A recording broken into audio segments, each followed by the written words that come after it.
Paranormal Party. And yes, that is some ghetto music, but it's what we got, people. And we are here for you. We are the Paranormal Party, going live and broadcasting on this brand new place to party. Where are we partying, Ashley? On Spreaker. Spreaker.com, baby. Paranormal Party, the best that there can be. Alrighty, and up this week, we're supposed to get more snow, so that's always lovely to spend more time with the family you can't get rid of. Yes. We have been boxed in this house.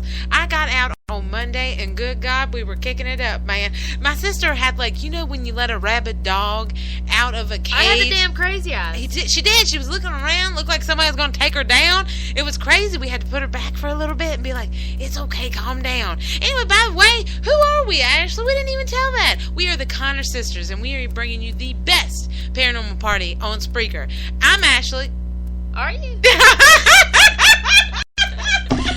I'm Ashley. And I'm Misty. Yeah, it's one of those types of days, people. Listen, the other day I tried to write my name on our calendars, and my name is Misty, Misty, and somehow I wrote Mitty, okay? I know Mitty, kinda. Mitty. Yeah, that's really great. So I'm trying the best I can. Also, we're coming to you with some new equipment. You want to know what that new equipment is? It looks like a mouse, with we have to say, with a little bit of a hard-on. Yes, that's right, people. We're bringing it live to you. Looks like I'm speaking into a black mouse penis. Yeah, it's skinny, though. It's a little pencil dick. Pencil prick. Pecker. Yeah, a little pecker. Yeah, you got a little pecker. It's long, but it's a little... Anyway, this is what we do for you, people. We do this for our fans. We say, hey, you know what we want to do? We want to come to you live with a mouse dick. That's right. Anyway, as we are talking, we're going to talk about today is the best show that we could put on for you on this brand new network that we are partying it up at. We are doing Weird, Wonderful, Paranormal, and Abnormal West Virginia. Yes, we are. Now, what did you do this week, Misty? Mitty? Oh, Mitty did a lot. With this microphone, I gotta tell you, people, we have never worked with a microphone before, and this is very weird. It's like, normally we have a phone when we call it Talk to Y'all, but this is completely different. So I'm leaning in, and I'm whispering to a black picker. Now, don't get me wrong, I like my brown sugar, baby. I do. What did you do this week for the 500th time? I feel like I should break out in song with this. Let's see. What did I do, Ashley? Well, I stayed with my lovely family because we were snowed in. But we did get to go out and line dance and stuff like that, which was really cool. Gotta kick it up, people. Party whenever you can. Bitch, you lie. We were trying to get out of here. You say, I spent time with my lovely family. Nah, that ain't how it happened. We were trying to dig a damn car out to get away. What I did this week is, thank you for asking, Mitty. I actually put up my stripping pole. Oh, yes, we did. I about killed myself, and I didn't put it all the way up correctly. So sometimes when you swing on it, the sumbitch comes down with you. Are you shit? Yes. My voluptuousness has taken this damn pole down 3 times. So, if you are a low budget stripper, hell, you could knock down that pole and, y'all want to leave? Hell, I'll come with you. Yeah, let me take my pole and I'm going to come on and go. That's right. Just make sure you land on your feet and catch the pole with you. Yes. That's right. Don't spend too much, big bitches. You can only spin like twice, and then you got to readjust it. I want to get a hard hat, so then it's construction time. And get back up there and put my whole pole back together. Yeah, I'm going to get a permanent one, but this one's just in the kitchen for right now. Yes, and it's delightful. Our neighbors, I'm telling you, them people, God bless them, they've seen some things in this kitchen. Now they seeing us trying to drop it for $1. That's what they seeing. Well, I've set it up really lovely because my nephew loves Christmas, so he got these lights that go in the house that make it look like it's snowing. So I brought that shit inside. It looks like it's raining in here when I'm on that pole. It's good. I got good lighting now. I bring in my phone. That is true. Speaker. We look good in good lighting too, by the way. Ooh. In the dark, we look good. We look good in the dark. Yeah. Woo! Just if you're driving by, just leave some tips in the mailbox, please. Thank you. I'm trying to support my family. Well, let's get on to the paranormal, Ashley. Just the paranormal. Yeah, let's get on to it. I'm going to hit you with the news first. Actually, I feel like we should be like, burr, burr, burr, burr, burr, burr. Here comes the news. What did we win, Bob? What did we win? It looks like that stick. Oh, yes. All right. Yes. This is Our actually... little mouse stick. This is lovely. It's serial killer Jeffrey Dahmer's childhood home is for sale. The potential haunted Ohio home where Jeffrey Dahmer killed his first victim is selling for $295,000.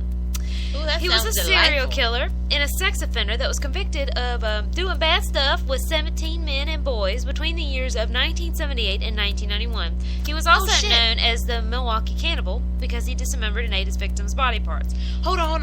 78? 1978 and 1991. That dude's been eating people as long as I've been alive. Well, not anymore, because he got a broom in the back door. Yeah. Nice. Anyways, he grew up in Bath, Ohio, a wealthy neighborhood just outside of Akron. The home is where Dahmer committed his first murder during the summer of 1978. The 18-year-old had just graduated from Revere High School and had been living alone in his house due to his parents' recent divorce. One night, Dahmer picked up the hitchhiker Stephen Hicks and lured him to his house so they could drink alone together. When the man wanted to leave, Jeffrey Dahmer struck him with and then he killed him. And then he did some some dirty stuff with him. He did. And then he dismembered the body and hid the remains in the crawl space inside the house.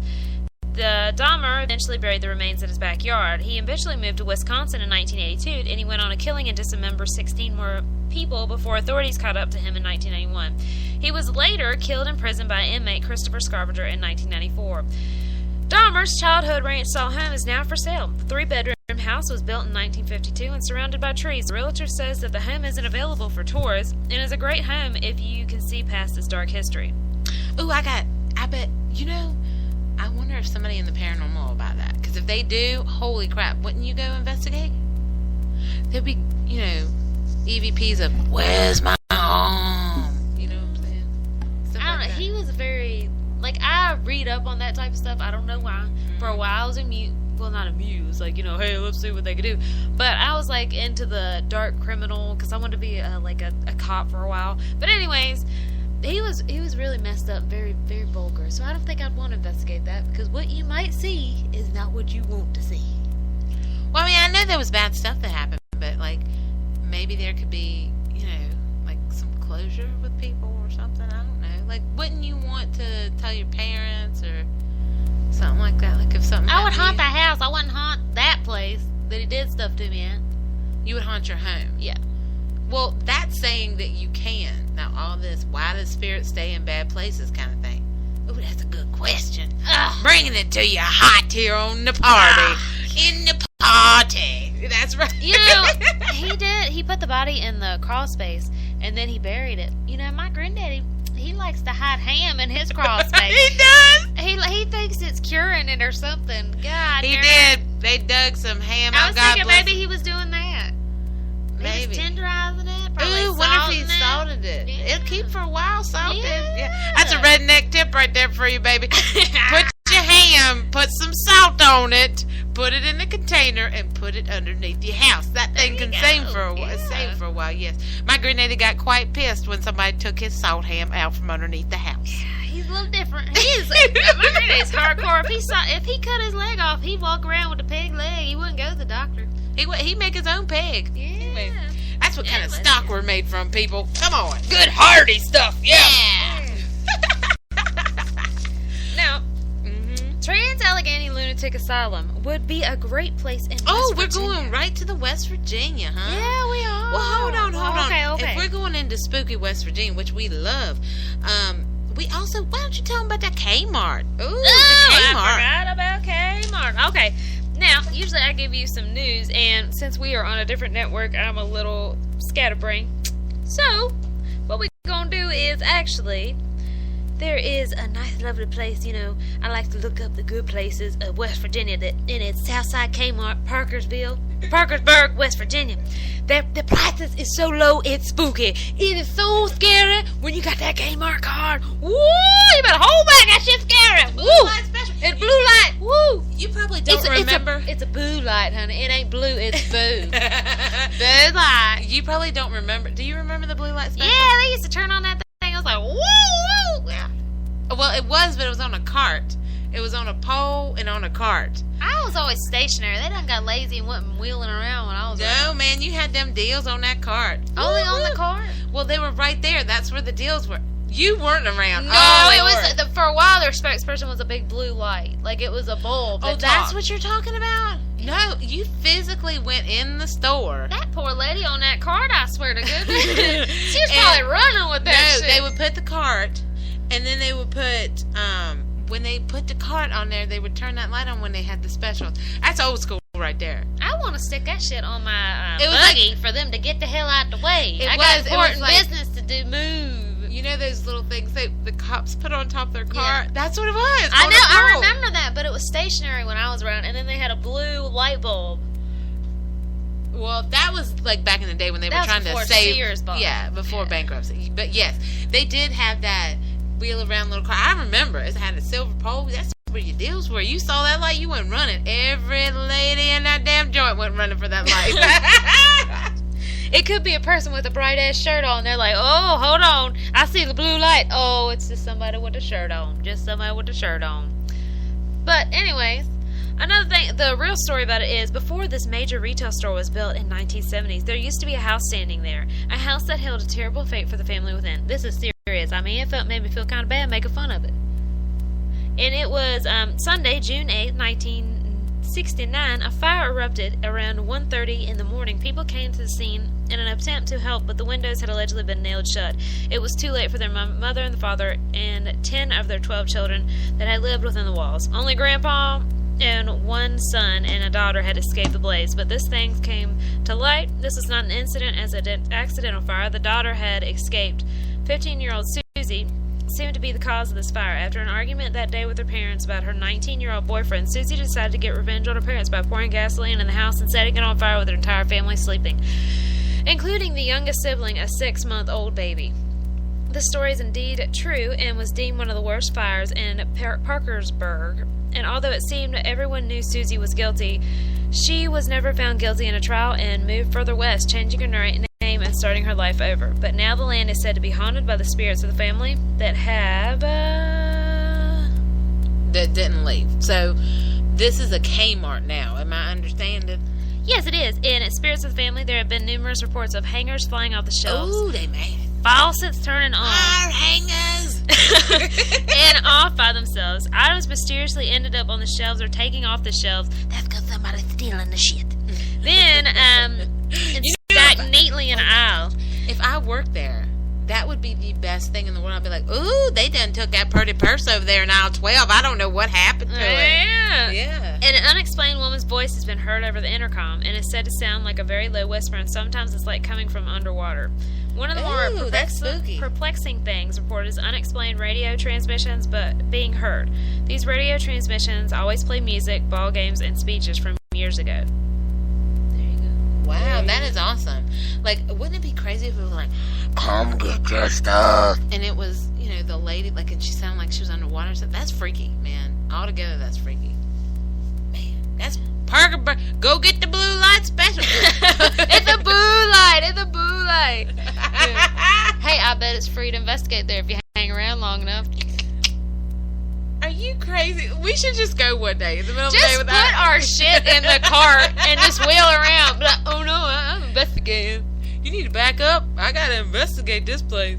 Yeah, and these low prices. Oh no, somebody done stole those cheeses. I mean, a ghost done moved those cheeses over there. My fat ass be eating it with the orange ring. Be like, oh, it's a ghost. A boo. Well, alright, so that's our little thing. So what we want to get into now is our spooky West Virginia. Plus, terrible voice. voice. It was beautiful. It was. God. This is so awkward for me talking into this little. We got it. The whole damn show. You gotta move on. You got to move on. I can't. It's a little mouse with a pecker. I can't. It's a mouse dick. You ain't ever talked into one of them before. I've never. I have talked into quite a few.